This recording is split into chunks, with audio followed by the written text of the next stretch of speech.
En ce moment, il m'est arrivé certaines expériences là. C'est une bonne apprentissage. C'est une bonne apprentissage. Et c'est une bonne dose de la réalité. C'est une bonne dose de la réalité. En ce moment, il y a un proche de la famille qui est mort. C'est un homme qui est mort dans un accident de circulation en Afrique. Et tout ce que les gens ne pleurent pas la mort de cet homme. Les gens ne pleurent pas la mort de cet homme. Les gens pleurent plutôt les enfants qu'il a laissés derrière lui.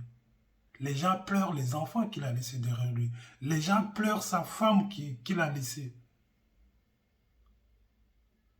C'est, franchement, c'est une expérience, c'est un état de conscience qu'il faut vraiment, qu'il faut vraiment étudier et qu'il faut vraiment comprendre. Un homme, un père de famille est mort dans un accident de circulation et les gens ne sont pas tristes pour lui, hein. Non. Les gens ne sont pas tristes pour lui. Les gens sont plutôt tristes pour ses enfants.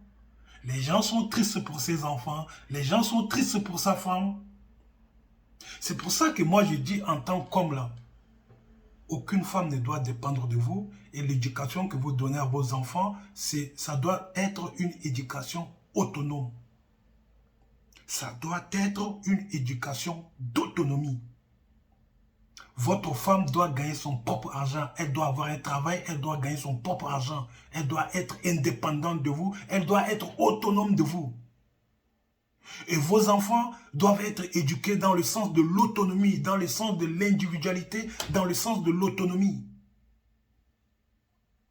Et comme ça, si un jour, parce que la mort peut survenir à tout moment, si un jour le père disparaît dans un accident, des trucs comme ça, les enfants, la famille est déjà en place, ils sauront comment répondre à ces genres de situations.